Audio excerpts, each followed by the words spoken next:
വാർത്താരംഭം ആദ്യം പരിശോധിക്കുന്നത് സംസ്ഥാന ബജറ്റുമായ വാർത്തകളുടെ തുടർച്ചയാണ്. സംസ്ഥാന ബജറ്റിൽ CPI മന്ത്രിമാർക്ക് അതൃപ്തി. ഭക്ഷ്യ, സിവിൽ സപ്ലൈസ്, മൃഗസംരക്ഷണം, റവന്യൂ എന്നീ വകുപ്പുകൾക്കുള്ള വിഹിതം കുറഞ്ഞുപോയി എന്നതാണ് മന്ത്രിമാർ ഉന്നയിക്കുന്ന പ്രധാന ആക്ഷേപം. വിപണി ഇടപെടലിന് പണം അനുവദിക്കാത്തതിലും സപ്ലൈകോയുടെ കുടിശ്ശിക തീർക്കുന്നതിനെക്കുറിച്ചും ബജറ്റിൽ പ്രഖ്യാപനങ്ങളില്ല എന്നും മന്ത്രി GR അനിൽ ചൂണ്ടിക്കാട്ടി. വാർത്തയുടെ വിശദാംശങ്ങളുമായി VV അരുൺ ആണ് ചേരുന്നത്. അരുൺ, പൊതുവെ സാധാരണക്കാർക്ക് സമ്മർദ്ദം ഉണ്ടാക്കുന്ന പ്രഖ്യാപനങ്ങൾ ഒന്നുമില്ല, അങ്ങനെയാണ് പൊതുവെ വിലയിരുത്തപ്പെടുന്നത്. പക്ഷേ സർക്കാരിനെ സംബന്ധിച്ച് സർക്കാരിൻ്റെ പ്രവർത്തനങ്ങൾ കാര്യക്ഷമമായി മുന്നോട്ട് കൊണ്ടുപോകേണ്ടതുണ്ട്. അതിന് കൃത്യമായ വിഹിതം നൽകിയിട്ടില്ല എന്നുള്ളതാണ് ഇപ്പോൾ ആക്ഷേപമായി ഉന്നയിക്കുന്നത്. അത് CPI മന്ത്രിമാരുടെ പൊതുവായ അഭിപ്രായമാണോ?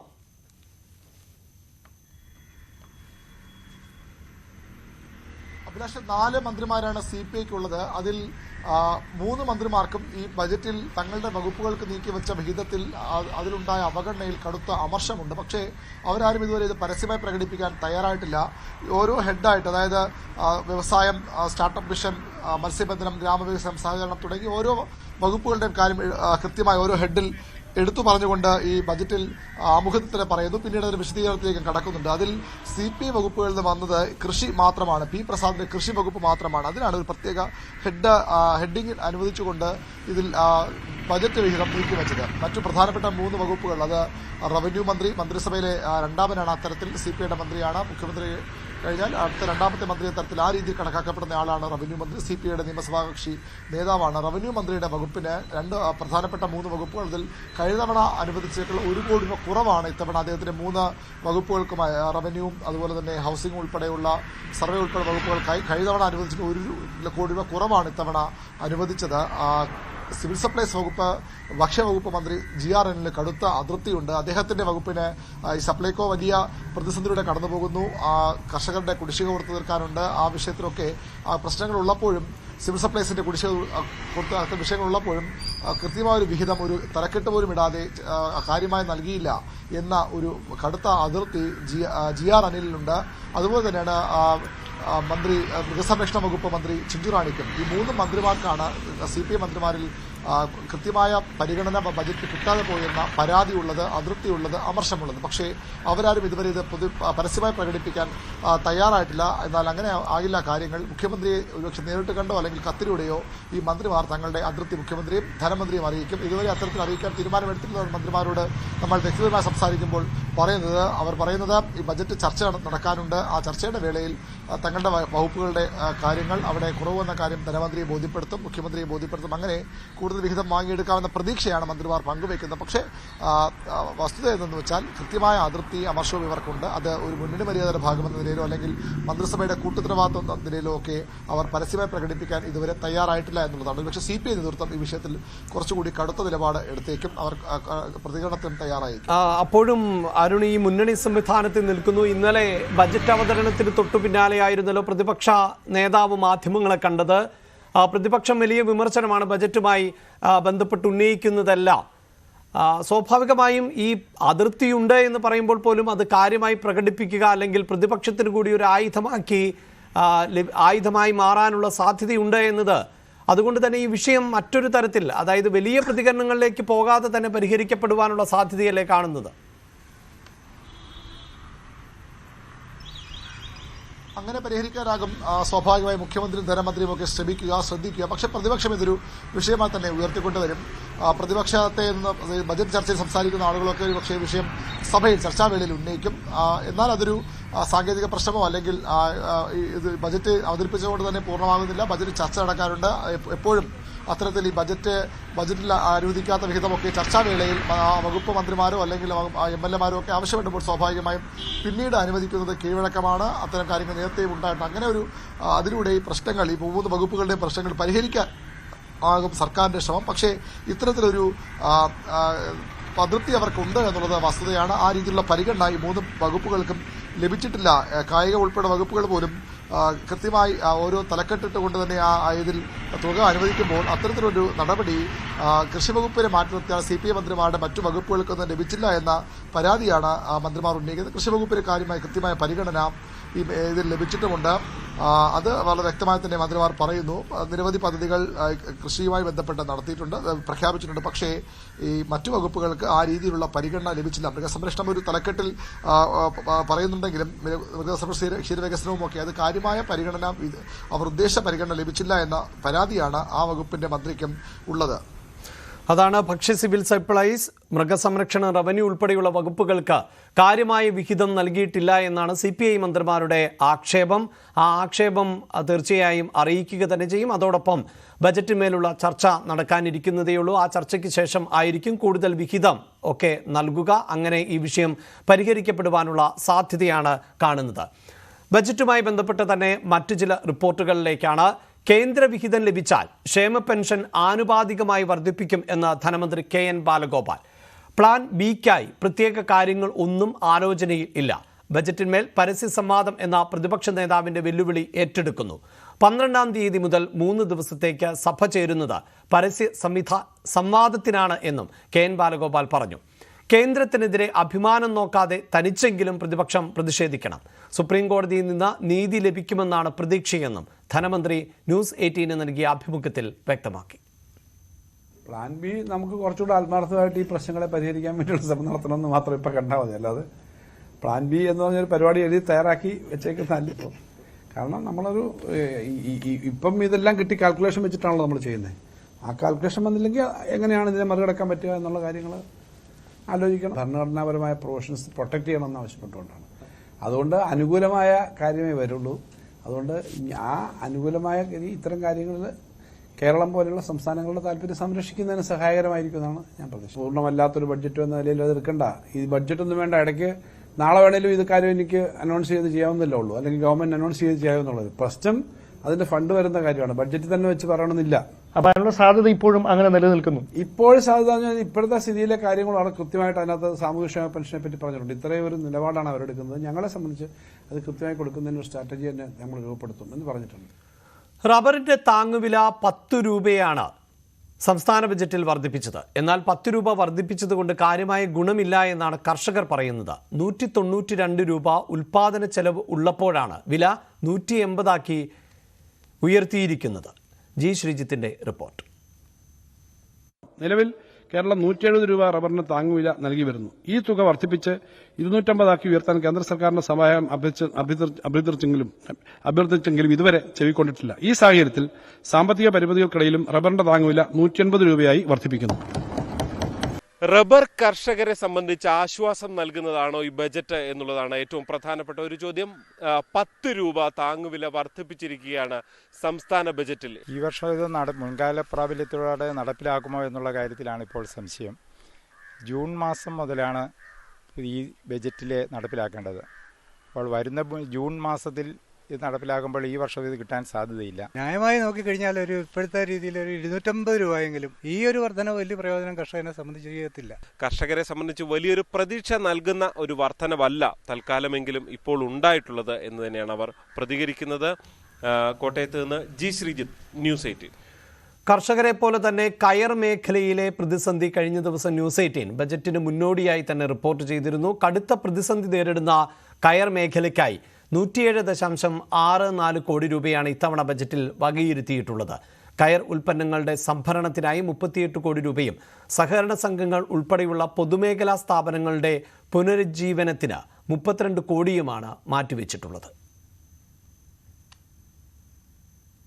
കടുത്ത പ്രതിസന്ധിയിലൂടെ കടന്നുപോകുന്ന കയർ വ്യവസായത്തിന് ആശ്വാസം നൽകിക്കൊണ്ട് 107.64 കോടി രൂപയാണ് ബഡ്ജറ്റിൽ പ്രഖ്യാപനമുണ്ടായിട്ടുള്ളത്. പ്രധാനമായും 3 വിഭാഗങ്ങളായി തിരിച്ചുകൊണ്ടാണ് കയർ വ്യവസായത്തിനായുള്ള ബഡ്ജറ്റ് പ്രഖ്യാപനം ഉണ്ടായിട്ടുള്ളത്. കയർ മേഖലയിലെ പൊതുമേഖലാ സ്ഥാപനങ്ങൾ, സഹകരണ സംഘങ്ങൾ, ഒപ്പം തന്നെ സ്വകാര്യ സംരംഭങ്ങൾ എന്നിവയുടെ പുനരുജ്ജീവനത്തിനും ആധുനികവൽക്കരണത്തിനുമായി 32 കോടി രൂപ ആണ് ബഡ്ജറ്റിൽ വകയിരുത്തിയിട്ടുള്ളത്. മാത്രമല്ല കയർ മേഖലയിലെ ഗവേഷണവുമായി ബന്ധപ്പെട്ട ഗവേഷണ വികസന പദ്ധതികൾക്ക് വേണ്ടി 7 കോടി രൂപ വകയിരുത്തിയിരിക്കുന്നു. ഒപ്പം കയർഫെഡ് പോലുള്ള ഏജൻസികൾ മുഖേന കയറിന്റെയും കയർ ഉൽപ്പന്നങ്ങളുടെയും സംഭരണത്തിനായി 38 കോടി രൂപ വകയിരുത്തിയിരിക്കുന്നു. അത്തരത്തിൽ 107.64 കോടി രൂപയാണ് ഇന്ന് ബഡ്ജറ്റ് പ്രഖ്യാപനത്തിലൂടെ കയർ മേഖലയ്ക്ക് സഹായമായി പറഞ്ഞിരിക്കുന്നത്. പക്ഷേ പ്രഖ്യാപനങ്ങൾ ഓരോ ഘട്ടത്തിലും നടക്കുമ്പോൾ അത് എത്രമാത്രം പ്രാവർത്തികമാകുന്നു എന്നത് വലിയ തോതിൽ ചർച്ചയാകേണ്ട വിഷയം തന്നെയാണ്. കാരണം കയർഫെഡും കയർ കോർപ്പറേഷനും അടക്കമുള്ള സർക്കാർ പൊതുമേഖലാ സ്ഥാപനങ്ങൾ ഇത്തരത്തിൽ സംഭരണം അടക്കമുള്ള വിഷയങ്ങൾ വലിയ പ്രശ്നങ്ങൾ, അതായത് ഇപ്പോൾ തന്നെ അവർക്ക് കോടിക്കണക്കിന് രൂപ സംഭരണ ഇനത്തിൽ നൽകാനുണ്ട്. അതിനകത്ത് തന്നെ വലിയ തോതിലൊരു തുക മാറ്റിവെച്ചിരിക്കുന്നുവെന്ന സംഭരണത്തിൽ 38 കോടി രൂപ മാത്രമാണ് വകയിരുത്തിയിട്ടുള്ളത്. അത്തരത്തിൽ വലിയ തോതിൽ ഒരു തുക മാറ്റിവെച്ചു എന്ന് പറയാൻ കഴിയില്ല. കാരണം തകർച്ചയുടെ വക്കിലാണ് കയർ വ്യവസായം. ഇപ്പോൾ തന്നെ സൊസൈറ്റികൾക്കും മറ്റും കോടിക്കണക്കിന് രൂപയാണ് നൽകാനുള്ളത്. പല സൊസൈറ്റികളും പൂട്ടലിന്റെ വക്കിലാണ്. പൂട്ടിപ്പോയ സൊസൈറ്റികൾ ധാരാളമുണ്ട്. അത്തരത്തിൽ ആ സൊസൈറ്റികൾക്ക് തന്നെ ഇപ്പോൾ പണം നൽകാനുള്ളതിന്റെ കൂടെ ആണ് ഈ 38 കോടി രൂപ വന്നിരിക്കുന്നത്. അത് എത്രമാത്രം ഗുണകരമായി മാറുമെന്നുള്ളതാണ്. മാത്രമല്ല കഴിഞ്ഞ സർക്കാരിന്റെ കാലത്ത് ഏറ്റവും പ്രധാനപ്പെട്ട ഒരു ഉൽപ്പന്നമായി കൊണ്ടുവന്നത്, അതായത് പരമ്പരാഗത കയർ ഉൽപ്പന്നങ്ങൾ മാറ്റി നിർത്തിക്കൊണ്ട് പൊതുമേഖലാ സ്ഥാപനങ്ങൾക്കും സൊസൈറ്റികൾക്കും പിടിച്ചു നിൽക്കുന്നതിന് വേണ്ടി കയർഫെഡ് ഇടനില നിന്നുകൊണ്ട് വലപ്പ അഥവാ ജിയോ ടെക്സ്റ്റൈൽസ് നിർമ്മാണമാണ് കൂടുതലായി കൊണ്ടുവന്നത്. അതിനെ ആണ് പ്രോത്സാഹിപ്പിച്ചുകൊണ്ട് ജിയോ ടെക്സ്റ്റൈൽസ് നിർമ്മാണത്തിലേക്കാണ് കൊണ്ടുവന്നത്. പക്ഷേ ആ ജിയോ ടെക്സ്റ്റൈലിന്റെ സംഭരണം വലിയ തോതിൽ നിർത്തിവെച്ചിരിക്കുന്ന ഒരു സാഹചര്യം, അതായത് സംഭരണം പൂർണ്ണമായും നിർത്തിയെന്ന് പറയാനാകില്ല. പക്ഷേ ആ സൊസൈറ്റികൾ, ആ തറകൾ ഉണ്ടാക്കുന്ന ജിയോ ടെക്സ്റ്റൈലുകൾ പൂർണ്ണമായി ഏറ്റെടുക്കാനായി കഴിയാത്തൊരു സാഹചര്യം കയർഫെഡിനുണ്ട്. അത് മാത്രമല്ല സബ്സിഡി ഇനത്തിൽ നൽകാനുള്ള തുകയും വലിയ തുക ഉണ്ട് എന്നുള്ളതാണ്. അതായത് 15% ജിയോ ടെക്സ്റ്റൈൽസ് ഇപ്പോൾ വില കുറച്ചിട്ടുണ്ട്. സ്ക്വയർ മീറ്ററിന് 58 രൂപ ഉണ്ടായിരുന്നത് 48 രൂപയിലേക്ക് വില കുറച്ച് ഇപ്പോൾ അന്യ സംസ്ഥാനങ്ങൾക്ക് വിൽക്കാനായി തയ്യാറെടുക്കുമ്പോൾ പോലും കയർഫെഡ് പ്രഖ്യാപിച്ച സബ്സിഡി ഈ വ്യവസായികൾക്ക് നൽകുന്നില്ല എന്നുള്ളതാണ്. അത്തരത്തിൽ സബ്സിഡി നൽകാൻ കഴിയാത്തിടത്തോളം ആ സബ്സിഡി ഇനത്തിൽ തന്നെ ഇത്തരത്തിൽ സൊസൈറ്റികളെ സഹായിക്കേണ്ട, തറകളെ സഹായിക്കേണ്ട സാഹചര്യമുണ്ട്. പക്ഷേ ആ സബ്സിഡി പോലും കൃത്യമായി നൽകാൻ കഴിയാത്തൊരു സാഹചര്യം ഉണ്ട് എന്നുള്ളതാണ് കയർ തൊഴിലാളികൾ വ്യക്തമാക്കുന്നത്. എന്തായാലും ഇപ്പോൾ ജിയോ ടെക്സ്റ്റൈലിന്റെ വില വലിയ തോതിൽ, അതായത് തോമസ് ഐസക്കൊക്കെ പ്രഖ്യാപിച്ചത് 15 വർഷത്തേക്ക് കയർ വ്യവസായത്തിന് തിരിഞ്ഞു നോക്കേണ്ടി വരില്ല. ജിയോ ടെക്സ്റ്റൈലിലേക്ക് സൊസൈറ്റികളും ഒപ്പം തന്നെ തറികളുമൊക്കെ അതിന്റെ നിർമ്മാണത്തിലേക്ക് മാറണമെന്നുള്ള ആഹ്വാനമായിരുന്നു ഒന്നാം പിണറായി സർക്കാരിന്റെ കാലത്ത് നടപ്പാക്കിയത്. അതുപോലും ഇപ്പോഴും പൂർണ്ണമായി വിജയത്തിലേക്ക് എത്തിക്കാൻ കഴിയാത്ത സാഹചര്യമുണ്ട്. പലയിടങ്ങളിലും ജിയോ ടെക്സ്റ്റൈൽ കെട്ടിക്കിടക്കുന്ന സാഹചര്യമുണ്ട്. പഴക്കം കൊണ്ട് നിർമ്മിച്ചവ ഉപയോഗശൂന്യമാകുന്ന സാഹചര്യമുണ്ട്.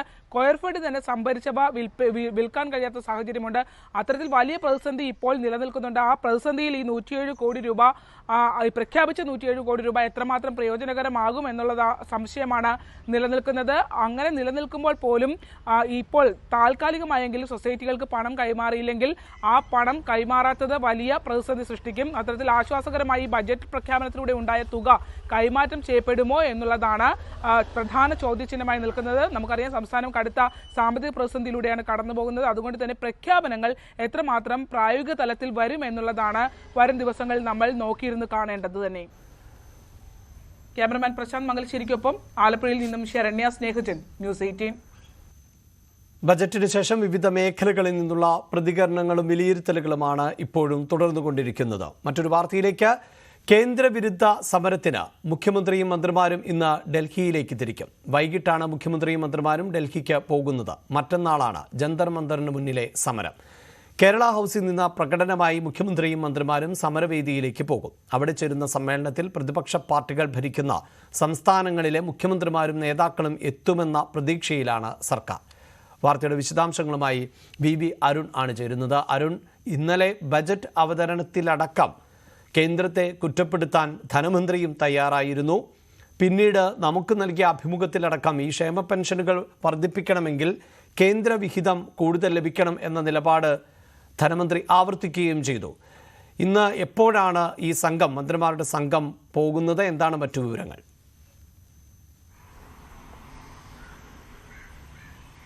വളരെ പ്രധാനപ്പെട്ട ഒരു സമരത്തിനാണ് സംസ്ഥാന സർക്കാർ തയ്യാറെടുക്കുന്നത്. മുഖ്യമന്ത്രിയും മന്ത്രിമാരും MLA-മാരും കേരളത്തിൽ നിന്നുള്ള ഇടതുമുണ്ട് രാജ്യസഭാ എംപിമാർ, ഏക ലോക്സഭാ MP AM ആരിഫ്, ഇവരാണ് സമരത്തിൽ പങ്കെടുക്കുക. മറ്റന്നാൾ ജന്തർ മന്ദർ ഡൽഹിയിൽ ജന്തർ മന്ദറിലാണ് സമരം. ഇന്ന് വൈകിട്ട് മുഖ്യമന്ത്രിയും മന്ത്രിമാരും ഡൽഹിക്ക് തിരിക്കും. വലിയ പ്രതീക്ഷയോടെ സംസ്ഥാനം കാണുന്ന ഒരു സമരമാണ്. പ്രതീക്ഷ എന്ന് പറയുമ്പോൾ സ്വാഭാവികമായും സമരം കൊണ്ട് കേന്ദ്ര അവഗണനയിൽ ഏത് തരത്തിലുള്ള മാറ്റം വരുമെന്ന പ്രതീക്ഷയല്ല സർക്കാർ കേന്ദ്രങ്ങൾക്കുള്ളത്. പകരം ഇതൊരു രാഷ്ട്രീയ അവസരമാണ്, രാഷ്ട്രീയ ആയുധമാണ്.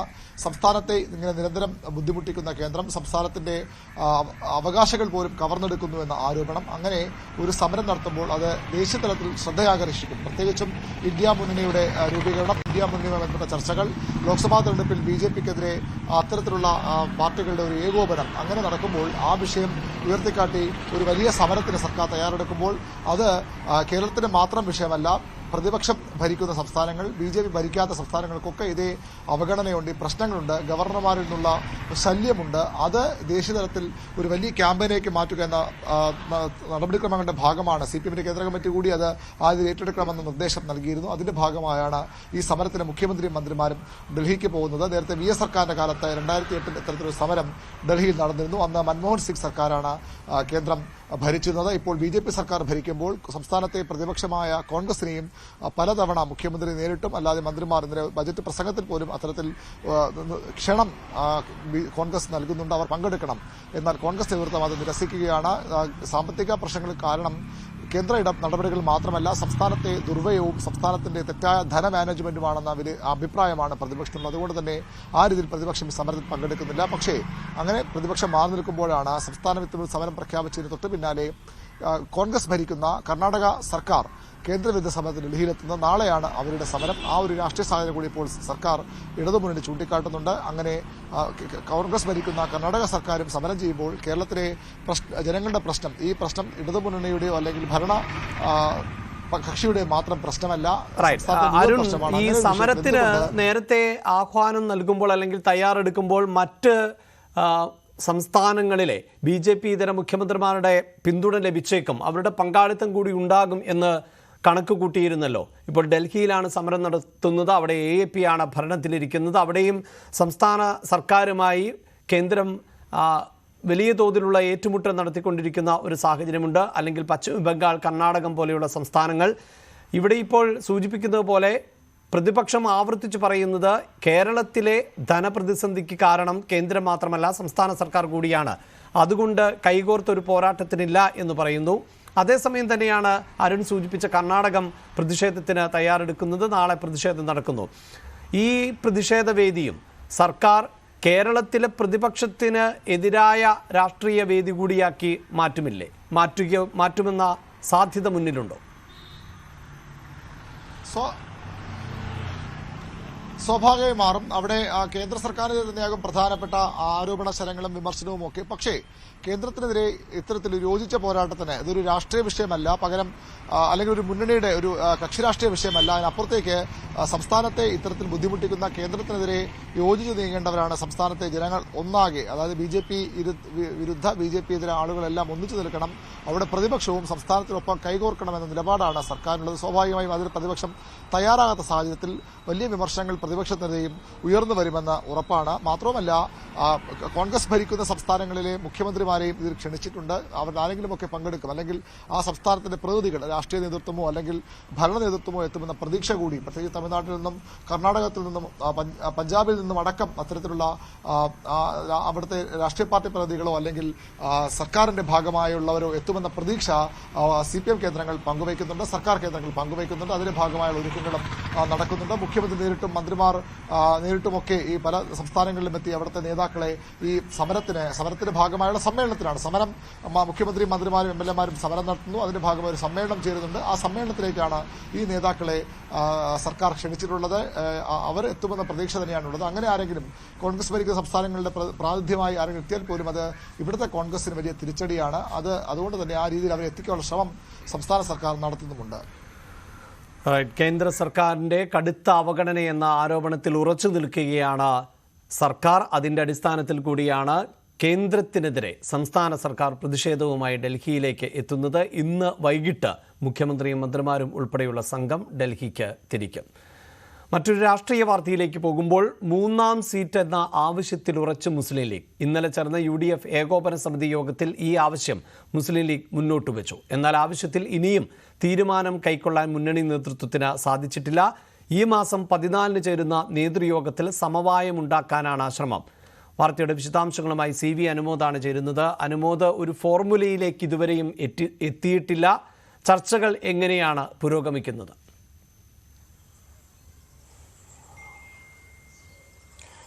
അഭിലാഷ്, നമുക്കറിയാം മുസ്ലിം ലീഗ് 3ാം സീറ്റ് എന്ന ആവശ്യം മുന്നോട്ട് വെച്ചത് മുതൽ കോൺഗ്രസ് അതിനോട് സ്വീകരിക്കുന്ന ഒരു സമീപനം സമവായത്തിലൂടെ, ചർച്ചകളിലൂടെ ഇത് എങ്ങനെ കൊടുക്കാതിരിക്കാം എന്ന തരത്തിലേക്കാണ്. എന്നാൽ മുസ്ലിം ലീഗ് ആവട്ടെ മുൻപെല്ലാം ഉണ്ടായ അനുഭവം ഇനി ആവർത്തിക്കാനാകില്ല എന്നൊരു കടുത്ത നിലപാടിലാണുള്ളത്. PK കുഞ്ഞാലിക്കുട്ടി തന്നെ ശക്തമായ ഭാഷയിൽ 3ാം സീറ്റിന്റെ കാര്യത്തിൽ പാർട്ടി നിലപാട് കഴിഞ്ഞ ദിവസം വ്യക്തമാക്കിയതാണ്. അതുപോലെ തന്നെ പാർട്ടിയുടെ താഴെ തട്ട് മുതൽ ഈ ഒരു വികാരം തന്നെയാണ് പാർട്ടിക്കുള്ളത്. 3ാം സീറ്റ് ലീഗിന് അവകാശപ്പെട്ടതാണ്, അത് നേടിയെടുക്കുക തന്നെ വേണം. കഴിഞ്ഞ ദിവസം തിരുവനന്തപുരത്ത് ചേർന്ന മുസ്ലിം ലീഗ് MLA-മാരുടെ യോഗത്തിലും മലപ്പുറത്ത് ചേർന്ന നേതൃയോഗത്തിലുമൊക്കെ ഈ ഒരു ആവശ്യം അതേപടി ഉയരുകയാണ് ചെയ്തിട്ടുള്ളത്. ഇത്തവണ 3ാം സീറ്റ് നേടിയെടുത്തേ തീരൂ. കാരണം എല്ലാ തവണയും ലീഗിന് അർഹതയുണ്ടെങ്കിലും രാഷ്ട്രീയ സാഹചര്യത്താൽ മുന്നണി മര്യാദ പാലിച്ചുകൊണ്ട് അത് ഞങ്ങൾക്ക് നൽകാനാകില്ല എന്ന് കോൺഗ്രസ് പറയുകയും ലീഗ് അത് അംഗീകരിക്കുകയും ലീഗിൻ്റെ UDF-ന്റെ ഒപ്പമുള്ള സാന്നിധ്യം വലിയ വിലപ്പെട്ടതാണെന്നും അതുപോലെ തന്നെ ആ ഒരു സാഹചര്യത്തിൽ ലീഗ് വിട്ടുവീഴ്ചയ്ക്ക് തയ്യാറാകുന്നുവെന്നും പറഞ്ഞ് ഇത് ലീഗിന് കൊടുക്കാതെ ഇത് കോംപ്രമൈസ് ചെയ്യുന്ന തരത്തിലാണ് എല്ലാ തവണയും പോകുന്നത്. ഇത്തവണ അങ്ങനെ കഴിയില്ല എന്ന ഉറച്ച നിലപാടിലാണ് മുസ്ലിം ലീഗ് ഉള്ളത്. മുസ്ലിം ലീഗിൻ്റെ മുൻപിലുള്ള ഉദ്ദേശം സുധാകരൻ മത്സരിക്കാത്ത സാഹചര്യത്തിൽ കണ്ണൂരിൽ ഒഴിവ് വരുന്ന ആ സീറ്റ് തന്നെയാണ്. കണ്ണൂരാണെങ്കിലും മുസ്ലിം ലീഗിനെ സംബന്ധിച്ച് വലിയ ബുദ്ധിമുട്ടുള്ള സാഹചര്യമല്ല എന്നാണ് മുസ്ലിം ലീഗിൻ്റെ വിലയിരുത്തലുള്ളത്. ലീഗിൻ്റെ വോട്ട് ബാങ്ക് ഉള്ള മേഖലകളാണ് കണ്ണൂർ പാർലമെൻറ്റ് മണ്ഡലത്തിലുള്ളത്. അതുകൊണ്ട് തന്നെ കണ്ണൂർ സീറ്റ് ലഭിച്ചാൽ മത്സരിച്ച് ജയിക്കാം എന്നുള്ള പ്രതീക്ഷ തന്നെയാണ് ലീഗ് നേതൃത്വത്തിന് ഉള്ളത്. അതുകൊണ്ട് തന്നെ ഈ ഒരു വിഷയത്തിൽ കോൺഗ്രസുമായുള്ള ഇനിയുള്ള ചർച്ചകളിലും ഇതേ നിലപാട് തന്നെയാകും ലീഗ് നേതൃത്വം വ്യക്തം. അവിടെ ഈ അനുമോദ്, നേരത്തെ തന്നെ K മുരളീധരനെ പോലെയുള്ള കോൺഗ്രസ് നേതാക്കൾ പറയുന്നത് 3 സീറ്റിന് അർഹതയുണ്ട് ലീഗിന് എന്നാണ്. ഇപ്പോഴത്തെ ഒരു രാഷ്ട്രീയ പശ്ചാത്തലം നമുക്ക് അറിയാമല്ലോ. ദേശീയ രാഷ്ട്രീയത്തിലാണെങ്കിൽ അയോധ്യ പോലെയുള്ള വിഷയങ്ങൾ സജീവ ചർച്ചയായി നിൽക്കുന്ന പശ്ചാത്തലം, അതിൽ കോൺഗ്രസ് നിലപാട് സ്വീകരിക്കാൻ വൈകിയതിൽ ഉള്ള വിമർശനം. കേരളത്തിലേക്ക് വരികയാണെങ്കിൽ എവിടെയൊക്കെ ലീഗിനെ ഒപ്പം നിർത്താൻ അവസരം ലഭിക്കുന്നുണ്ടോ അതിനെല്ലാം ഇടതുപക്ഷം, പ്രത്യേകിച്ച് CPIM ശ്രമിച്ചുകൊണ്ടിരിക്കുന്ന ഒരു പശ്ചാത്തലം.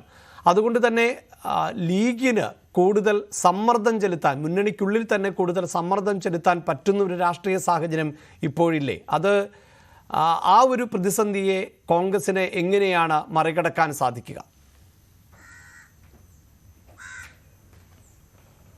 തീർച്ചയായും അതുതന്നെയാണ് ലീഗിൻ്റെ ഇപ്പോഴത്തെ പ്രധാനപ്പെട്ട ഒരു കാര്യം. കാരണം ഈ ഒരു പ്രശ്നങ്ങളൊക്കെ ഉണ്ടാകുമ്പോഴും ഞങ്ങൾ UDF-ൽ ഉറച്ചു നിൽക്കുന്നു, ഞങ്ങൾ കോൺഗ്രസിനൊപ്പം നിൽക്കുന്നു.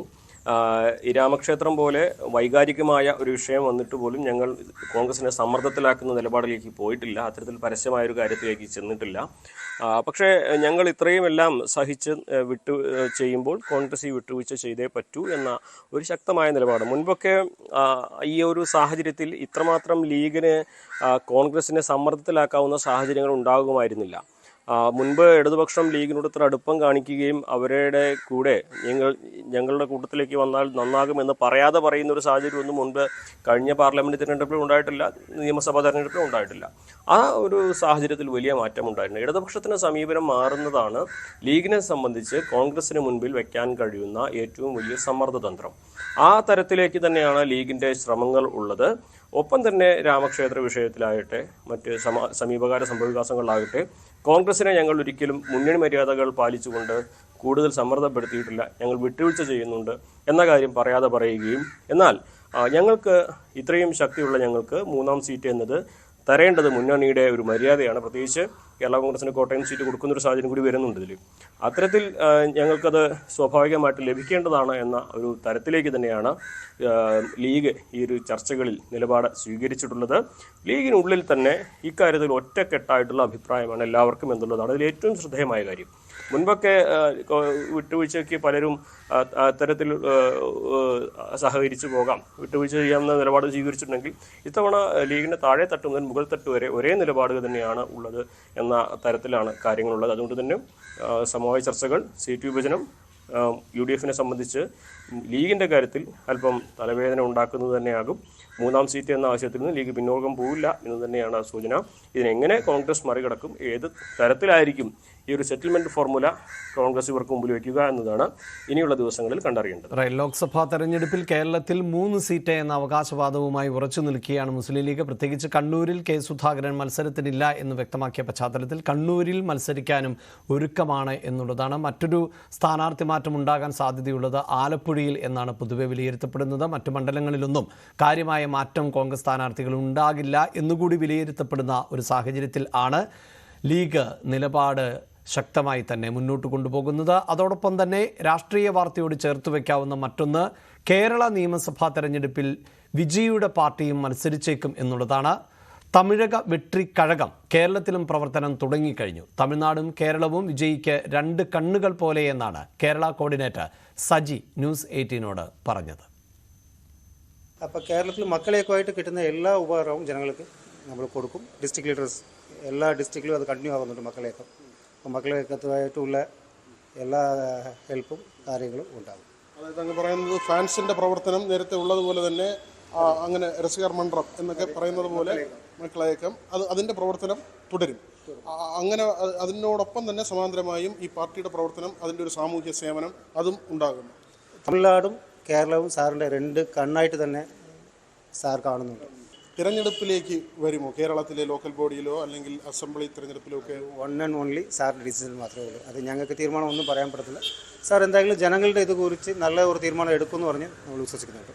ഈ DMK, ADMK അവർക്കെല്ലാം കേരളത്തിൽ ഘടകമുണ്ട്, തിരഞ്ഞെടുപ്പിൽ മത്സരിക്കാറുണ്ട്.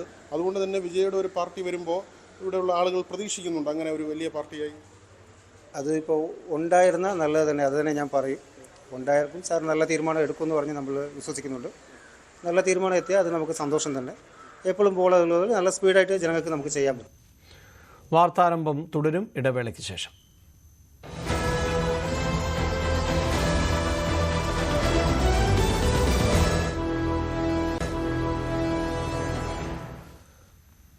സമൂഹമാധ്യമത്തിൽ ഗാന്ധി ഘാതകൻ ആയ ഗോഡ്സെയെ അനുകൂലിച്ച് കമന്റിട്ട കോഴിക്കോട് NIT പ്രൊഫസർ ഷൈജ ആണ്ടവനെതിരായ പ്രതിഷേധം കനക്കുകയാണ്.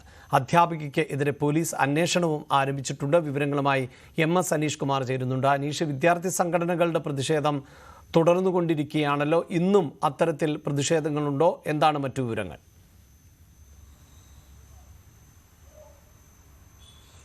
അഭിലാഷ്, ഓരോ ദിവസം കഴിയുന്തോറും അധ്യാപകർക്കെതിരായ പ്രതിഷേധം കൂടുതൽ കനക്കുന്നു എന്ന് തന്നെയാണ് നമുക്ക് NIT-യിൽ നിന്നും മനസ്സിലാക്കാൻ സാധിക്കുന്നത്. ഇന്ന് SFI പ്രവർത്തകർ കോളേജിലേക്ക് മാർച്ച് നടത്തുമെന്ന് അറിയിച്ചിട്ടുണ്ട്. സംസ്ഥാന പ്രസിഡന്റ് അനുശ്രീയുടെ നേതൃത്വത്തിൽ 11 മണിയോടെ മാർച്ച് നടത്തും എന്നാണ് അറിയിച്ചിരിക്കുന്നത്. കഴിഞ്ഞ ഏതാനും ദിവസങ്ങളായി തന്നെ പ്രതിഷേധ വേലിയേറ്റങ്ങളാണ് ക്യാമ്പസിന് മുന്നിൽ കണ്ടുകൊണ്ടിരിക്കുന്നത്. ഇന്നലെ ABVP-യും KSU-യുമാണ് പ്രതിഷേധം നടത്തിയത്. ABVP പ്രവർത്തകർ നാഥുറാം വിനായക് ഗോഡ്സെയുടെ ചിത്രം കത്തിച്ചാണ് തങ്ങളുടെ പ്രതിഷേധം രേഖപ്പെടുത്തിയത്. ഗാന്ധി ഘാതകനെ അനുകൂലിച്ച പ്രൊഫസർക്കെതിരെ ഉടൻ നടപടിയെടുക്കണമെന്ന ആവശ്യമാണ് അവർ മുന്നോട്ട് വച്ചിരിക്കുന്നത്. ഒപ്പം UGC-ക്കും സെൻട്രൽ ഡയറക്ടർക്കും ഇത് സംബന്ധിച്ച പരാതി നൽകുകയും ചെയ്തിട്ടുണ്ട്. KSU കഴിഞ്ഞ ഏതാനും ദിവസങ്ങളായി തന്നെ വിവിധ വിഷയങ്ങളുമായി ബന്ധപ്പെട്ട് NIT-യുടെ മുന്നിൽ സമരത്തിലാണ്. ഇന്നലെ അവർ പ്രതീകാത്മകമായി ഗോഡ്സെയെ തൂക്കിലേറ്റുന്ന രീതിയിലുള്ള പ്രതിഷേധ പരിപാടികളാണ് സംഘടിപ്പിച്ചത്. ഇനിയിപ്പോൾ നാളെ DYFI യുവജന സംഘടനകളും ഈ വിദ്യാർത്ഥി സംഘടനകളുടെ ഭാഗത്തു നിന്ന് മാറി അടുത്തത് യുവജന സംഘടനകൾ കുറച്ചുകൂടി ആളെയൊക്കെ കൂട്ടിയുള്ള വലിയ പ്രതിഷേധ മാർച്ചുകളാണ് നാളെ സംഘടിപ്പിക്കാൻ ഒരുങ്ങുന്നത്. എന്തായാലും പ്രതിഷേധം ശക്തമാകുമ്പോൾ ഇതിനകം തന്നെ NIT ഡയറക്ടർ ഈ അധ്യാപികയോട് വിശദീകരണം തേടിയിട്ടുണ്ട്. എന്താണ് ഇത്തരത്തിൽ പോസ്റ്റ് ഇടാനുണ്ടായ സാഹചര്യം എന്നത് സംബന്ധിച്ച വിശദീകരണം നൽകണമെന്നാണ് ആവശ്യപ്പെട്ടത്. ഈ അധ്യാപികക്കെതിരെ നടപടി ആവശ്യപ്പെട്ട് നേരത്തെ MK രാഘവൻ MP ഈ ഡയറക്ടർക്ക് കത്ത് നൽകിയിരുന്നു. ഈ കത്തിൻ്റെ അടിസ്ഥാനത്തിലാണ് ഇത്തരത്തിലൊരു വിശദീകരണം തേടിയിരിക്കുന്നത്. ഒപ്പം പോലീസ് അന്വേഷണം മറുവശത്ത് ഈ അധ്യാപികക്കെതിരെ പുരോഗമിക്കുന്നുമുണ്ട്. ഇവരുടെ ഫേസ്ബുക്ക് ID-യും യൂസറും അടക്കമുള്ള കാര്യങ്ങൾ ഫേസ്ബുക്കിനോട് ആരാഞ്ഞ് കത്തെഴുതിയിട്ടുണ്ട് എന്ന് പോലീസ് അറിയിക്കുന്നു. ഒപ്പം ഇവരുടെ ഒരു മറ്റ് സമൂഹ മാധ്യമങ്ങളിലെ ഇടപെടലുകൾ പരിശോധിക്കുമെന്നും പറഞ്ഞിട്ടുണ്ട്. പോലീസ് വിവരങ്ങൾ നൽകണമെന്നാവശ്യപ്പെട്ട് NIT ഡയറക്ടർക്കും കത്ത് നൽകുന്നുണ്ട്. നേരത്തെ SFI ഏരിയ കമ്മിറ്റി അംഗം നൽകിയ പരാതിയുടെ അടിസ്ഥാനത്തിലാണ് ഇത്തരമൊരു കേസെടുത്തത്. DYFI, യൂത്ത് കോൺഗ്രസ്, KSU അടക്കമുള്ളവരും വിവിധ പോലീസ് സ്റ്റേഷനുകളിൽ പരാതി ഈ പോസ്റ്റ് ഇട്ടതിന് ശേഷം വലിയ തോതിൽ ചർച്ച ചെയ്യപ്പെട്ട സാഹചര്യമുണ്ട്. അപ്പോഴും അത് നീക്കം ചെയ്തിരുന്നില്ല. അതിനുശേഷം അത്രമേൽ വലിയ വിവാദമായതിനു ശേഷമാണ് ഈ പോസ്റ്റ് നീക്കം ചെയ്തത് അധ്യാപിക എന്നാണ് അറിയാൻ സാധിച്ചത്. അതോടൊപ്പം ഇത് വിവാദമായ ശേഷം അവരിൽ നിന്ന് പ്രതികരണം തേടുമ്പോൾ പോലും താൻ പറഞ്ഞതിൽ ഉറച്ചു നിൽക്കുന്നു എന്ന നിലപാടും സ്വീകരിക്കുകയും ചെയ്തിരുന്നു. പിന്നീട് ഈ അധ്യാപികയിൽ നിന്ന് ഏതെങ്കിലും തരത്തിലുള്ള പ്രതികരണങ്ങൾ ഉണ്ടായിട്ടുണ്ടോ?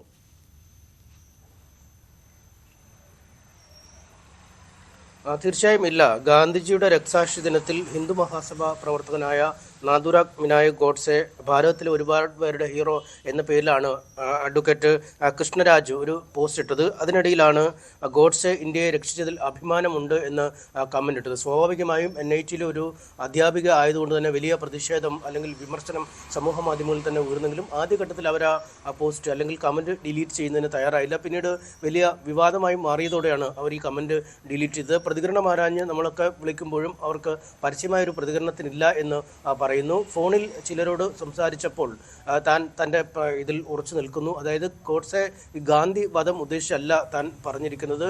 ഗോഡ്സെയ്ക്കും ഒരുപാട് നല്ല വശങ്ങളുണ്ട്, അല്ലെങ്കിൽ ഗോഡ്സെയുടെ ഭാഗത്തും ഒരുപാട് നല്ല വശങ്ങളുണ്ട്. അക്കാര്യമാണ് താൻ ഉദ്ദേശിച്ചതെന്നാണ് അവർ വ്യക്തമാക്കിയിരിക്കുന്നത്. എന്തായാലും അവർ NIT ക്യാമ്പസിൽ തികച്ചും ഒരു സംഘപരിവാർ അനുകൂല നിലപാട് സ്വീകരിക്കുന്ന അധ്യാപികയാണ് എന്നാണ് KSUവും SFI പ്രവർത്തകരും പറയുന്നത്. നേരത്തെ ഈ അയോധ്യ പ്രാണപ്രതിഷ്ഠയുമായി ബന്ധപ്പെട്ട് കോളേജിൽ ഒരു ഭൂപടം വരച്ചത് വിവാദമായിരുന്നു. അതിൽ കാവ്യ നിറത്തിലുള്ള ഭൂപടമാണ് വരച്ചതെന്ന് ആരോപിച്ച് ഒരു വിദ്യാർത്ഥി പ്രതിഷേധിച്ചു. ഇത് രാമരാജ്യമല്ല എന്ന് ചൂണ്ടിക്കാട്ടി അവിടെ ഒരു ബോർഡ് ബാനർ വെച്ചു, അല്ലെങ്കിൽ ഒരു നോട്ടീസ് വെച്ചു. ഇതേ തുടർന്ന് കുറച്ചധികം വിദ്യാർത്ഥികൾ കൂടി പ്രതിഷേധവുമായി രംഗത്തെത്തി. ഈ പ്രതിഷേധങ്ങൾ പിന്നീട് ഒരു സംഘർഷത്തിലേക്ക് വഴിമാറുകയും അതിന് നേതൃത്വം നൽകിയ വിദ്യാർത്ഥിയെ ഒരു വർഷത്തേക്ക് സസ്പെൻഡ് ചെയ്യുകയും ചെയ്തിരുന്നു. ഈ വിദ്യാർത്ഥിയെ സസ്പെൻഡ് ചെയ്യാൻ മുൻകൈയെടുത്തത് ഈ അധ്യാപിക ആണ് എന്നും വിദ്യാർത്ഥികൾ ആരോപിക്കുന്നുണ്ട്. എന്തായാലും ഇതൊക്കെ കൂട്ടി വായിക്കുമ്പോഴാണ് കാര്യങ്ങൾ ഇങ്ങനെ ആവുന്നത്. പക്ഷേ ഏറ്റവും കൗതുകരമായ കാര്യം, ഈ അധ്യാപികക്കെതിരെ നടപടിയെടുക്കണമെന്ന് ആവശ്യപ്പെട്ട് ഇന്നലെ ABP പ്രവർത്തകർ ക്യാമ്പസിലേക്ക് മാർച്ച് നടത്തിയിരുന്നു. അവർ നാഥുറാം വിനായക് ഗോഡ്സെയുടെ ഗാന്ധിഘാതകനായ നാഥുറാം വിനായക് ഗോഡ്സെയുടെ ചിത്രം കത്തിക്കുകയും അധ്യാപികക്കെതിരെ ഉടൻ നടപടിയെടുക്കണമെന്ന ആവശ്യവുമായി മുന്നോട്ട് വരികയും ചെയ്തിരുന്നു. എന്തായാലും നിലവിൽ അക്ഷരാർത്ഥത്തിൽ പൂർണ്ണമായും ഒറ്റപ്പെട്ട നിലയിലാണ് അധ്യാപിക ഉള്ളത്. ഇനി അധ്യാപികയുടെ വിശദീകരണം എന്ത് എന്നതിനെ അനുസരിച്ചായിരിക്കും നടപടികളിലേക്ക് പോവുക. ഹൈറിച്ച് സാമ്പത്തിക തട്ടിപ്പ് കേസിൽ പ്രതികളായ KD പ്രതാപൻ, ഭാര്യ ശ്രീന പ്രതാപൻ എന്നിവരുടെ മുൻകൂർ ജാമ്യാപേക്ഷ കോടതി ഇന്ന് പരിഗണിക്കും. അന്വേഷണവുമായി സഹകരിച്ചുകൂടെയെന്ന് കഴിഞ്ഞ തവണ കേസ് പരിഗണിക്കവേ കോടതി ചോദിച്ചിരുന്നു. സാമ്പത്തിക കുറ്റകൃത്യങ്ങൾ പരിഗണിക്കുന്ന കൊച്ചിയിലെ പ്രത്യേക കോടതിയാണ് കേസ് പരിഗണിക്കുന്നത്. വാർത്തയുടെ വിശദാംശങ്ങളുമായി ഡാനി പോൾ ആണ് ചേരുന്നത്. ഡാനി, ഈ ആരോപണങ്ങൾ രാഷ്ട്രീയ പ്രേരിതം എന്നാണ് പ്രതികൾ പറയുന്നത്. എന്ത് രാഷ്ട്രീയം എന്നാണ് ഇവർ മുന്നോട്ട് വയ്ക്കുന്നത്? എന്താണ് മറ്റു വിവരങ്ങൾ? അഭിലാഷ, അവർ രാഷ്ട്രീയ പ്രേരിതം എന്ന് പറയുന്നത് മുൻ MLA ഇവർക്കെതിരെ ആരോപണം ഉന്നയിച്ചു എന്നൊരു കാരണങ്ങൾ കൊണ്ട് മാത്രമാണ് ആ രീതിയിലേക്ക് അവർ അത് വ്യാഖ്യാനിക്കാൻ ശ്രമിക്കുകയും ചെയ്യുന്നതെന്നാണ് ID ചൂണ്ടിക്കാണിക്കുന്നത്. അതിനപ്പുറത്തേക്ക് മറ്റ് കാരണങ്ങളൊന്നും തന്നെ ഇല്ല എന്ന് പറയുന്നു. ഒപ്പം തന്നെയും വലിയ രീതിയിലുള്ള ഒരു പരാതികൾ ഇതുമായി ബന്ധപ്പെട്ടുകൊണ്ട് മുന്നോട്ട് വരുന്നില്ല എന്ന് അവർ പറയുന്നു. മറ്റ് പരാതികളൊന്നും ഇതുവരെ രംഗത്ത് വന്നിട്ടില്ല എന്നുമാണ് ഇവർ ഇപ്പോൾ മുൻകൂർ ജാമ്യം തേടിയിട്ടുള്ള കമ്പനി ഉടമയായ KD പ്രതാപനും ഭാര്യയും CEO-യുമായ ശ്രീനിയും ഇത് സംബന്ധിച്ച് പറയുന്നത്. പക്ഷേ ED പറയുന്നത് വലിയ രീതിയിലുള്ളൊരു കുറ്റകൃത്യമാണ് നടന്നിരിക്കുന്നത്. പുറത്തേക്ക് 100 കോടിയിലധികം രൂപ ഇവർ വിദേശത്തേക്ക് തന്നെ കടത്തിയിരിക്കുന്നു. എല്ലാവിധ നിയമങ്ങളും തെറ്റിച്ചുകൊണ്ട് കടത്തിയിരിക്കുന്നു. അതോടൊപ്പം തന്നെ ഏതാണ്ട് 2000-ഓളം കോടി രൂപയുടെ നിക്ഷേപം പലരിൽ നിന്നായിട്ട് തന്നെ സ്വീകരിച്ചിരിക്കുന്ന ഒരു അവസ്ഥയുണ്ട്. അപ്പോൾ വലിയ രീതിയിലുള്ള നിയമലംഘനം ഇക്കാര്യത്തിൽ നടന്നിട്ടുണ്ട്. പലരും പരാതി പറയാൻ വരാത്തത് ഇവർ നിക്ഷേപകർക്ക് പണം നഷ്ടപ്പെടുമോ എന്നൊരു ആശങ്ക മുൻനിർത്തിക്കൊണ്ടാണ് പലരും പുറത്തേക്ക് വരാതിരിക്കുന്നത്. അതുകൊണ്ട് അതിനെ ആ രീതിയിൽ തന്നെയാണ് കാണേണ്ടതെന്നാണ് ED പറയുകയും ചെയ്യുന്നത്. എന്തായാലും ഇവരുടെ ജാമ്യാപേക്ഷ, മുൻകൂർ ജാമ്യാപേക്ഷ കോടതി പരിഗണിക്കും. പ്രത്യേക കോടതിയാണ്, സാമ്പത്തിക കുറ്റകൃത്യങ്ങൾ പരിഗണിക്കുന്ന കോടതിയാണ്. ഇന്ന് 11 മണിയോടുകൂടി ജാമ്യാപേക്ഷ പരിഗണിക്കുമെന്നാണ് മനസ്സിലാക്കുന്നത്. അതേസമയം തന്നെയാണ് ED ഇത് സംബന്ധിച്ച നിക്ഷേപകരുടെ വിവരങ്ങളടക്കം ഇപ്പോൾ അന്വേഷിച്ച് തുടങ്ങിയിട്ടുണ്ട്. കാരണം കൂടുതൽ പരാതികൾ പുറത്തു വരാത്ത സാഹചര്യം എന്ത് എന്നതടക്കമുള്ള കാര്യങ്ങളിലേക്ക് കൂടി പരിശോധനകൾ തുടരുകയാണ്. ഇന്ന് ഇവരുടെ ജാമ്യാപേക്ഷ ഈ കേസിനെ സംബന്ധിച്ചിടത്തോളം വളരെ നിർണായകം തന്നെയാണ്. ED കഴിഞ്ഞ ദിവസങ്ങളിൽ തന്നെയും ഇത് പരിഗണിക്കരുത് എന്നതടക്കമുള്ള കാര്യങ്ങൾ ED ഉന്നയിച്ചിരുന്നു. സ്വാഭാവികമായും EDയുടെ വാദങ്ങൾ കൂടി ഇതിൽ കണക്കിലെടുക്കേണ്ടതുണ്ട്. അതോടൊപ്പം തന്നെ കേസ് റദ്ദാക്കണമെന്ന് ആവശ്യപ്പെട്ടുകൊണ്ട് ഇവർ ഹൈക്കോടതിയെയും നേരത്തെ സമീപിച്ചിട്ടുമുണ്ട്. ആ വാദവും കോടതിയുടെ പരിഗണനയിലുണ്ട്. വാർത്തയുടെ വിശദാംശങ്ങളാണ് ഡാനി പോൾ നൽകിയത്. മറ്റ് കോടതി വാർത്തകൾ പരിശോധിക്കുമ്പോൾ ഡോക്ടർ വന്ദനാദാസ് വധക്കേസിൽ CBI അന്വേഷണം ആവശ്യപ്പെട്ടുള്ള ഹർജിയിൽ ഹൈക്കോടതി ഇന്ന് വിധി പറയും. പോലീസ് അന്വേഷണം തൃപ്തികരമല്ല എന്ന് കാട്ടിയാണ് പിതാവ് മോഹൻദാസ് കോടതിയെ സമീപിച്ചത്. എന്നാൽ കുറ്റപത്രം സമർപ്പിച്ച കേസിൽ ഇനി CBI അന്വേഷണം വേണ്ടെന്നും സ്പെഷ്യൽ പ്രോസിക്യൂട്ടറെ നിയമിക്കാം എന്നുമാണ് സർക്കാർ സ്വീകരിച്ച നിലപാട്. ഇതോടൊപ്പം പ്രതി സന്ദീപിന്റെ ജാമ്യാപേക്ഷയിലും കോടതി വിധി പറയും. ജസ്റ്റിസ് ബിച്ചു കുര്യന്റെ ബെഞ്ചാണ് ഇരു ഹർജികളിലും വിധി പറയുക. SNC ലാവ്ലിൻ കേസ് സുപ്രീം കോടതി ഇന്ന് വീണ്ടും പരിഗണിക്കും. കഴിഞ്ഞ ഒക്ടോബർ 31 അവസാനമായി കേസ് പരിഗണിച്ചത്. കേസിൽ പിണറായി വിജയൻ ഉൾപ്പെടെ 3 പേരെ ഹൈക്കോടതി കുറ്റവിമുക്തരാക്കിയതിനെ എതിർത്ത് CBI നൽകിയ അപ്പീലാണ് കോടതിയുടെ പരിഗണനയിൽ ഉള്ളത്. വിചാരണ നേരിടണം എന്ന് വിധിക്കപ്പെട്ടവരുടെ ഹർജികളും പരിഗണിക്കുന്നുണ്ട്. പന്നിയാർ, ചെങ്കുളം, പള്ളിവാസൽ ജലവൈദ്യുത പദ്ധതികളുടെ നവീകരണത്തിന് കാനഡയിലെ SNC ലാവ്ലിൻ കമ്പനിയുമായി കരാറുണ്ടാക്കിയതിൽ 86.25 കോടി രൂപയുടെ നഷ്ടം സംഭവിച്ചു എന്നാണ് കേസ്. ഇത് 37ാം തവണയാണ് കോടതിയുടെ മുന്നിൽ എത്തുന്നത്. ദേശീയതലത്തിലുള്ള മറ്റൊരു കോടതി വാർത്ത. ഉത്തർപ്രദേശിലെ ഗ്യാൻവാബി പള്ളിയിലെ മറ്റ് നിലവറകളിലും പുരാവസ്തു വകുപ്പ് സർവേ നടത്തണം എന്ന ഹർജി ഇന്ന് പരിഗണിക്കും. പള്ളിയിൽ സർവേയിലേക്ക് നയിച്ച 5 സ്ത്രീകളിൽ ഒരാളായ രാഖി സിംഗ് ആണ് അലഹബാദ് ഹൈക്കോടതിയെ സമീപിച്ചിട്ടുള്ളത്. പള്ളിയിൽ രഹസ്യ നിലവറകൾ ഉണ്ട് എന്ന് പറയുന്ന ഹർജിയിൽ മുഴുവൻ സത്യവും വെളിപ്പെടുന്നതിന് പൂർണ്ണ സർവേ നടത്തണമെന്നും ആവശ്യപ്പെടുന്നുണ്ട്. മസ്ജിദിന്റെ ഒരു നിലവറയിൽ ഹിന്ദു ആചാരപ്രകാരമുള്ള ആരാധന നടത്താൻ കഴിഞ്ഞ ദിവസം കോടതി അനുമതി നൽകിയിരുന്നു. കൂടുതൽ ദേശീയ വാർത്തകൾ ഇടവേളയ്ക്ക് ശേഷം.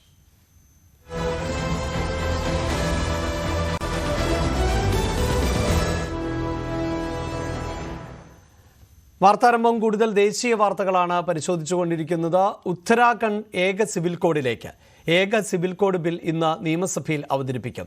ഞായറാഴ്ച ചേർന്ന മന്ത്രിസഭാ യോഗം കരടിന് അംഗീകാരം നൽകിയിരുന്നു. ബിൽ ഇന്നലെ നിയമസഭയിൽ അവതരിപ്പിക്കുമെന്ന് കരുതിയെങ്കിലും അവതരിപ്പിച്ചില്ല. വിവരങ്ങളുമായി സുബി വിശ്വനാഥൻ ആണ് നാഷണൽ ഡെസ്കിൽ നിന്ന് ചേരുന്നത്. സുബി, ഏകീകൃത സിവിൽ കോഡ് നടപ്പിലാക്കും എന്ന് BJP ആവർത്തിക്കുന്നൊരു പശ്ചാത്തലമുണ്ട്. കേരളത്തിലാണെങ്കിൽ സുരേഷ് ഗോപി തൻ്റെ പ്രസംഗത്തിൽ പറഞ്ഞതും ഏക സിവിൽ കോഡുമായി ബന്ധപ്പെട്ട് ആയിരുന്നു. ഇതിപ്പോൾ കേന്ദ്രം നടപ്പിലാക്കുന്നതിന് വേണ്ടി കാത്തിരിക്കുന്നില്ല ഉത്തരാഖണ്ഡ്. അവിടെ BJP സർക്കാർ ആണ് അധികാരത്തിലുള്ളത്. ഇന്ന് ബിൽ പാസ്സാക്കപ്പെടുവാനുള്ള സാധ്യത തന്നെയല്ലേ, ചർച്ചയ്ക്ക് ശേഷം പാസ്സാക്കപ്പെടുവാനുള്ള സാധ്യതയല്ലേ കാണുന്നത്?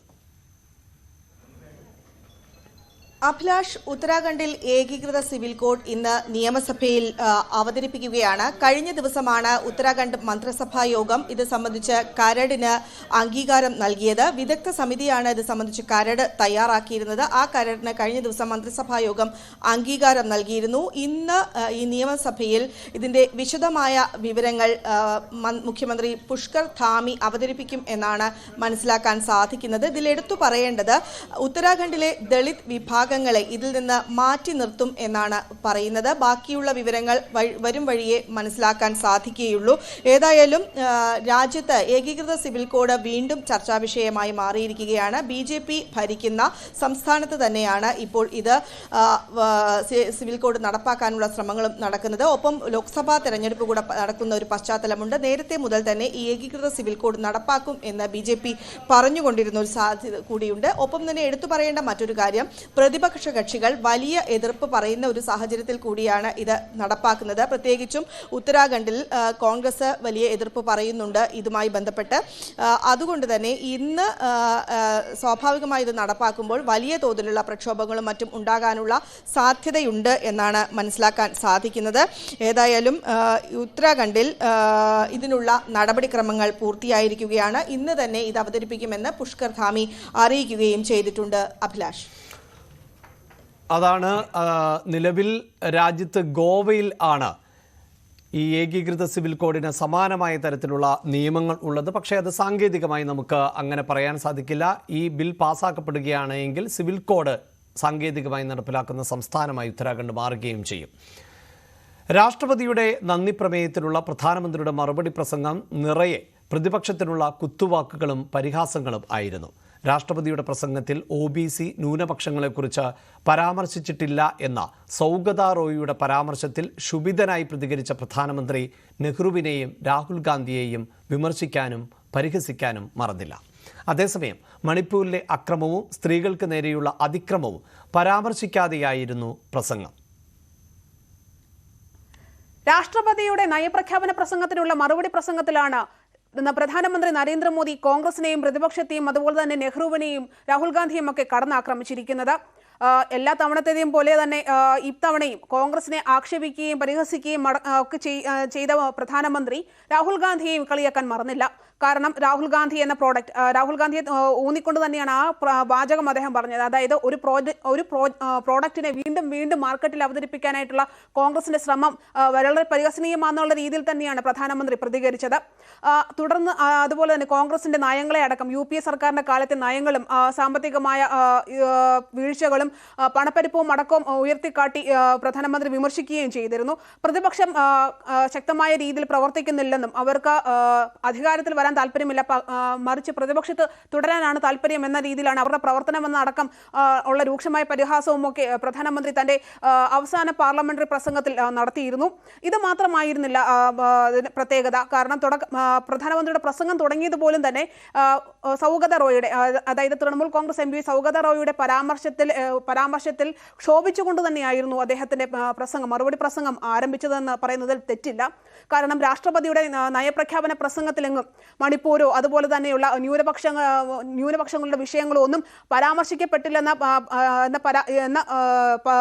പ്രതികരണത്തെ രൂക്ഷമായ ഭാഷയിൽ തന്നെയാണ് പ്രധാനമന്ത്രി വിമർശിച്ചത്. കാരണം പ്രതിപക്ഷം വിഭജനത്തിന്റെ രീതിയിലാണ് സംസാരിക്കുന്നത്, വിഭജനത്തിന് വേണ്ടിയിട്ടാണ് സംസാരിക്കുന്നത് എന്ന തരത്തിലുള്ള കടന്നാക്രമണമാണ് പ്രധാനമന്ത്രി നടത്തിയത്.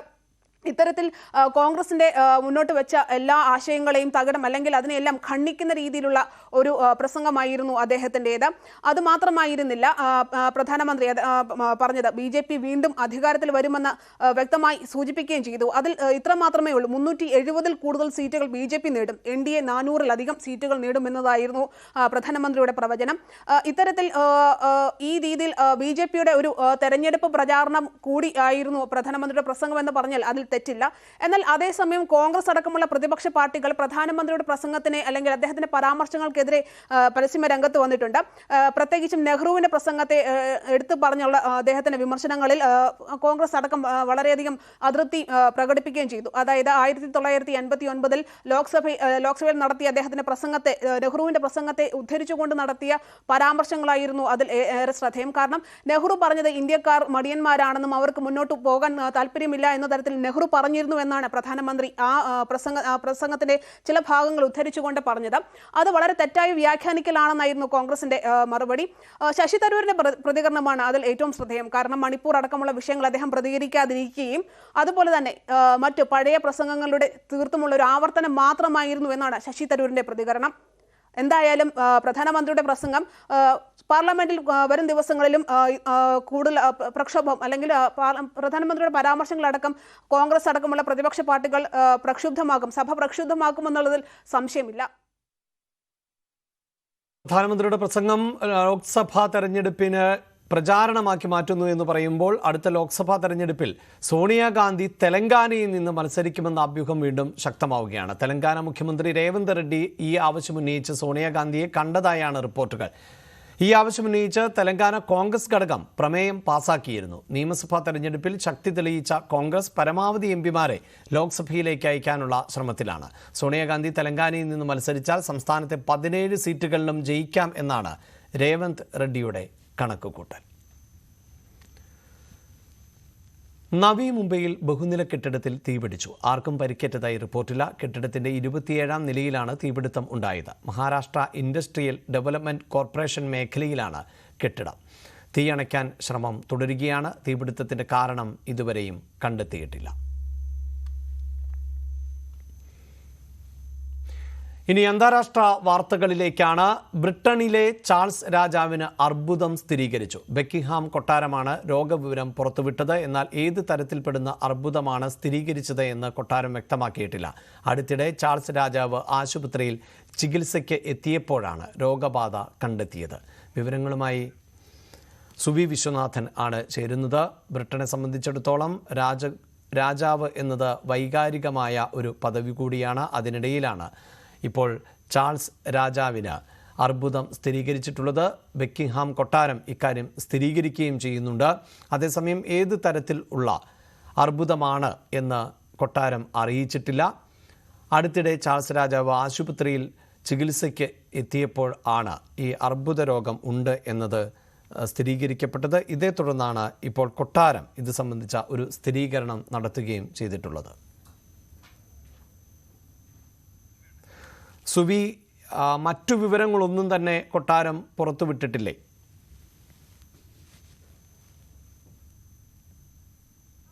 കൂടുതൽ വിവരങ്ങളൊന്നും തന്നെ കൊട്ടാരം പുറത്തുവിട്ടിട്ടില്ല. ഈ വാർത്ത തന്നെ സ്ഥിരീകരിച്ചിരിക്കുന്നത് ബക്കിംഗ്ഹാം കൊട്ടാരമാണ്. പ്രത്യേകിച്ചും ഈ ചാൾസ് രാജാവിന് ലോകമെമ്പാടും ഒപ്പം തന്നെ ബ്രിട്ടനിലെയും ആളുകളുടെ വലിയ ആരാധകനാണ്. അതുകൊണ്ട് തന്നെ കടുത്ത ആകാംക്ഷയുണ്ട് അദ്ദേഹത്തിന് എന്താണ് സംഭവിച്ചത് എന്നത് സംബന്ധിച്ച്. ഒപ്പം തന്നെ ഇതുമായി ബന്ധപ്പെട്ട് നിരവധി വാർത്തകളും അഭ്യൂഹങ്ങളും പുറത്തുവരുന്ന ഒരു സാഹചര്യത്തിൽ കൂടിയാണ് ഇങ്ങനെ ബക്കിംഗ്ഹാം കൊട്ടാരം ഇത്തരത്തിൽ വാർത്ത സ്ഥിരീകരിച്ചിരിക്കുന്നത്. ഏതായാലും ചാൾസ് രാജാവിന് അർബുദം സ്ഥിരീകരിച്ചിരിക്കുകയാണ്. എന്നാൽ ഏത് തരത്തിൽപ്പെട്ട അർബുദമാണ് അദ്ദേഹത്തിനെ പിടികൂടിയിരിക്കുന്നത് എന്ന കാര്യത്തിൽ ഒരു വ്യക്തത കൊട്ടാരം നൽകിയിട്ടില്ല. തൽക്കാലത്തേക്ക് ഒരു അഭ്യൂഹങ്ങൾക്കുള്ള വിരാമമായിക്കൊണ്ട് മാത്രമാണ് ഇത്തരത്തിൽ ഒരു വാർത്ത ഇപ്പോൾ ബക്കിംഗ്ഹാം കൊട്ടാരം സ്ഥിരീകരിച്ചിരിക്കുന്നത്. കഴിഞ്ഞ ദിവസം പ്രോസ്റ്റേറ്റ് രോഗവുമായി ബന്ധപ്പെട്ട് ഈ ചാൾസ് രാജാവിനെ ആശുപത്രിയിൽ പ്രവേശിപ്പിച്ചിരുന്നു. അന്ന് അദ്ദേഹത്തിനെ ചികിത്സയും നടത്തിയിരുന്നു. ഈ ചികിത്സ നടത്തുന്നതിനിടയിലാണ് അദ്ദേഹത്തിന് അർബുദബാധ കണ്ടെത്തിയിരിക്കുന്നത്.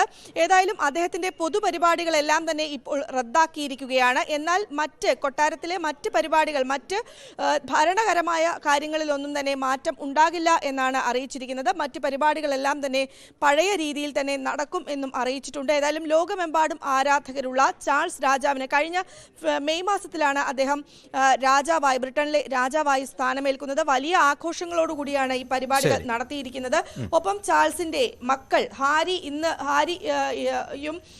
ഹാരിയും വില്യം ഇപ്പോൾ ബ്രിട്ടനിൽ ഉണ്ട് എന്നാണ് അറിയുന്നത്. ഹാരി ഇന്ന് വൈകിട്ടോടുകൂടി തന്നെ ബ്രിട്ടനിലേക്ക് എത്തുകയും ചെയ്യും. ഏതായാലും ബ്രിട്ടീഷുകാരെ സംബന്ധിച്ചിടത്തോളം അവർ വലിയ പ്രാധാന്യമാണ് ഈ രാജാവിന് കൽപ്പിക്കുന്നത്.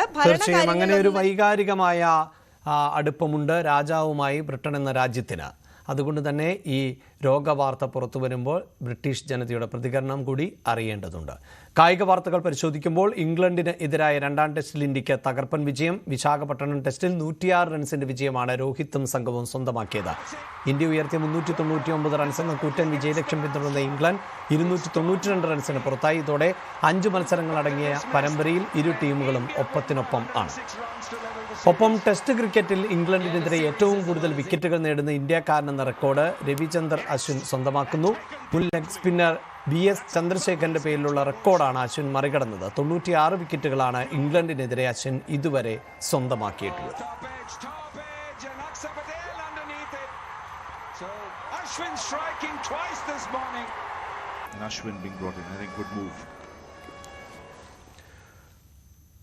വാർത്താരംഭം അവസാനിക്കുന്നതിന് മുമ്പ് മറ്റൊരു റിപ്പോർട്ടിലേക്ക് കൂടി പോവുകയാണ്. ഭർത്താവിൻ്റെ ജീവന് വേണ്ടി മുട്ടാത്ത വാതിലുകളില്ല ഈ യുവതി. കരൾ പകുത്തു നൽകാൻ സന്നദ്ധയാണ്. എന്നാൽ ശസ്ത്രക്രിയയ്ക്കും ചികിത്സയ്ക്കും ആവശ്യമായ തുക കണ്ടെത്താൻ സാധിക്കുന്നില്ല. കണ്ണീർ ഉണങ്ങാത്ത ജീവിതമാണ് തിരുവനന്തപുരം ജഗതി സ്വദേശി അഞ്ജുവിൻ്റേത്. മെഡിസിനൊക്കെ ആണെങ്കിൽ ഭയങ്കര പൈസയാണ്, വാങ്ങാൻ നിവർത്തിയില്ല. ഓരോ ദിവസവും കഷ്ടപ്പാടാണ്. സത്യത്തിൽ എന്റെ മോന്റെ സ്കൂളിലെ ഫീസ് പോലും ഞാൻ ഇതുവരെ അടച്ചിട്ടില്ല. ഇന്നലെ ടീച്ചറെ വിളിച്ച് ചോദിച്ചായിരുന്നു, ഒരു ടൈമിലെ ഫീസ് പോലും അടച്ചിട്ടില്ല.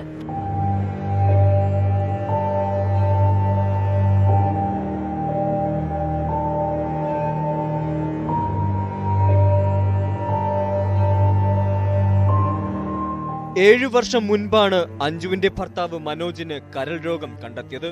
അന്നു നിറഞ്ഞ കണ്ണുകൾ ഇന്നും തോർന്നിട്ടില്ല.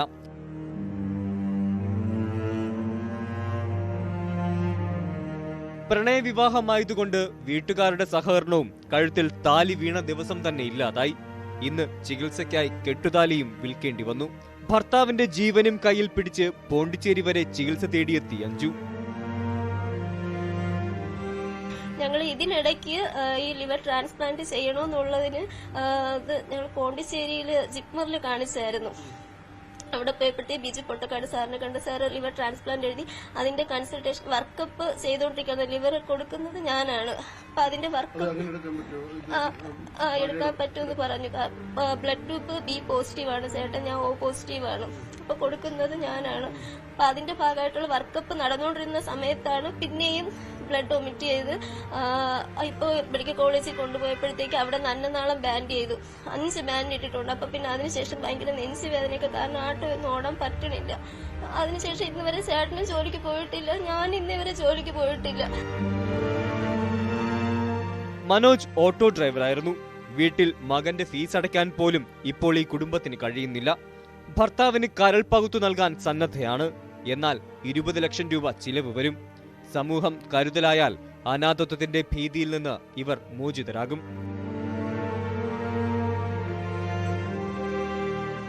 ന്യൂസ് 18 തിരുവനന്തപുരം. അഞ്ജുവിന്റെ കുടുംബത്തിന്